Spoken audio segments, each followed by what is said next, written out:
Good afternoon, ladies and gents, it's Jimmy here, and welcome to Assetto Corsa at the Nurburgring. Big whoop. This mod came out recently. I'm not quite sure how recently. One of my friends told me that Assetto Corsa now had a Nurburgring mod applied to it, and obviously I had to go check it out. I've been trying to find a good R-Factor 2 mod for the Nurburgring for a while now, and all I found is rubbish so far, so I thought I'd come and check this out, see how it fares, and obviously just play Assetto Corsa again, because it's been a while since it's been here on my channel. I'm driving the M3 DTM, probably one of my favourite cars on the Assetto Corsa at the moment. I love the H-pattern, I love the old style driving things nice and sideways, and I'm going to try and tackle the Nurburgring and give you a semi-review of it as I go around. So at the moment we're sitting in the pits. There's a kind of a, it's got the off-track speed limit until you get out of the pits, so you kind of have to wait till you get out, so just kind of wait for everything to come out of it. The track runs okay for me so far. I've had a couple of stutters here and there. I'm running at about 60 frames per second, but sometimes it comes down for a couple of seconds and goes back up again, so we'll see how it fares. Hopefully I won't crash either. I've done a couple of practice attempts so far. I've not really got that far around, but I'm just hoping that I can manage it when recording. I think the seat position is a little bit off, but oh well. God, the bumps, the bumps, the bumps. Good start there, Jimmy.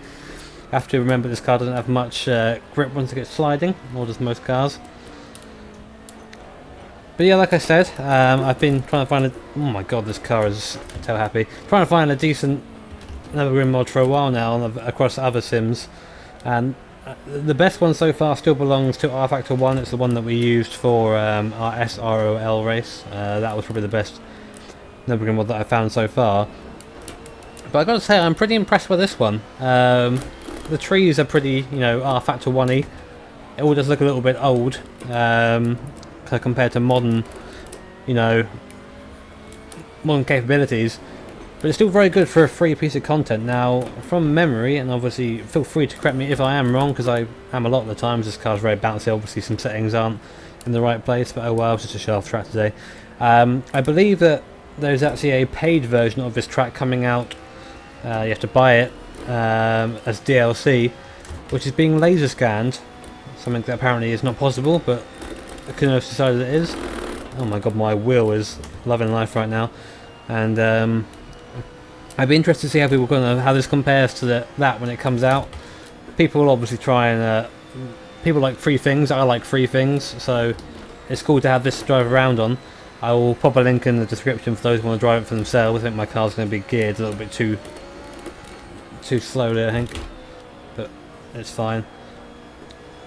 But from what I've seen of this track so far, obviously I've only got halfway around it so far. We're gonna discover the second half of the track with me as we drive. And we drive very cautiously, try not to crash. My frame rate is suffering a little bit, but it's still drivable. It's only because I'm recording. It was fine when I wasn't recording. Down here it's hitting me the worst, so all these shadows, trying to pick out where the car needs to be is quite difficult when you're missing each other frame. There you go. Little bird tweet as you go past there. Also a nice little graffiti on the track. I always like seeing the graffiti of the Nurburgring on track. It's more like an attention to detail thing. Always very nice here. Obviously it's not required to actually make the track faster or slower. Default actually having the paint on it make it a little bit slower. But it's always a nice touch, nice kind of level of immersion. I thought about driving like a GT car around here, kind of in honour of the Nurburgring 24 hours, which should have finished by now. But I couldn't face a GT car, not with this on the table. I'm driving very pedestrian right now, more to show off the track than my driving skills, which as you know are perfect. Also, it's a nice test for me to test out my shifter, which I finally got kind of quite solid mounted finally. It's not hard mounted, I don't want to screw it in anywhere. I'll show you a quick picture of it here. It does look quite ghetto. It does involve some Jeremy Clarkson DVDs, poor fella. But works for me.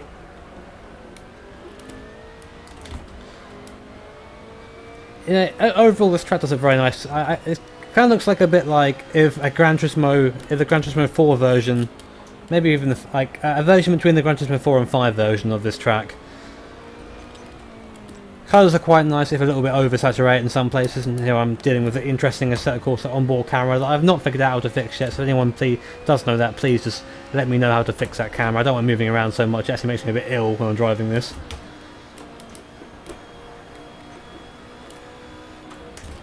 We're taking it easy so far. I've actually managed to get further than I've got so far. I kind of put a bit too much faith in my skills when it comes to Nurburgring, I think. Yeah, I mean, I've mentioned the frame rate a couple of times already, but that is because I'm recording, otherwise it does run just fine. And my computer is okay, so like, it's not a surprising thing that it does that, but for those out there, obviously Assetto Corsa did pose some graphical, not issues, but it's pretty heavy on the graphics when it wants to be.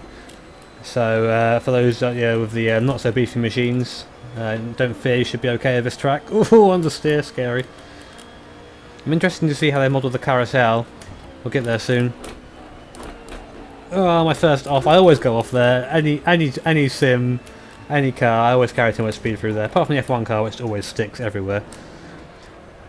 This corner is also very easy to spin round if you get on the throttle too early. Another bird tweet just for good measure. I'm not sure if you guys can hear that over my voice and the background noise of my mic, but it's still pretty cool to have that in there. Slow right down. I like the sound for that going around there.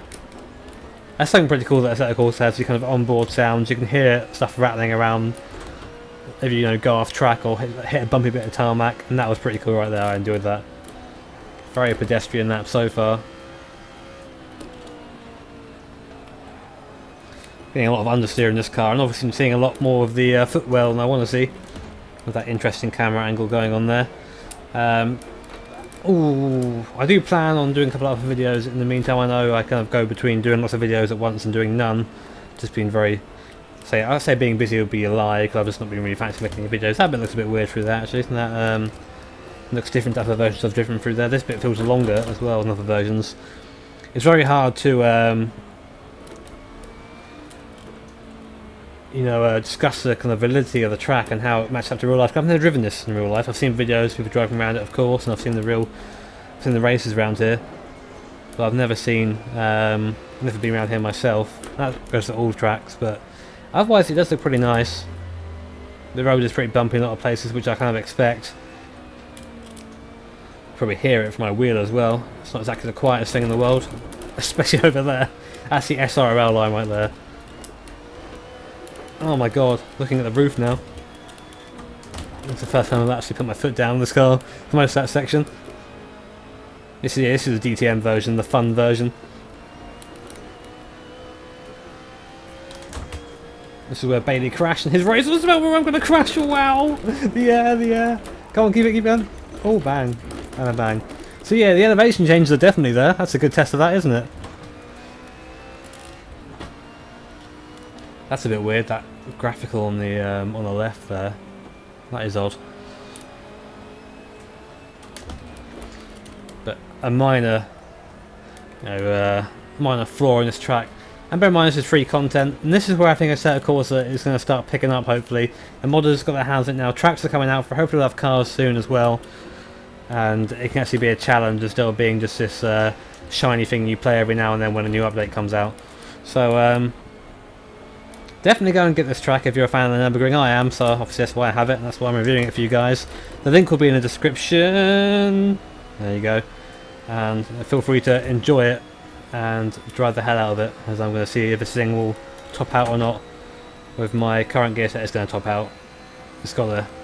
Come on, M3.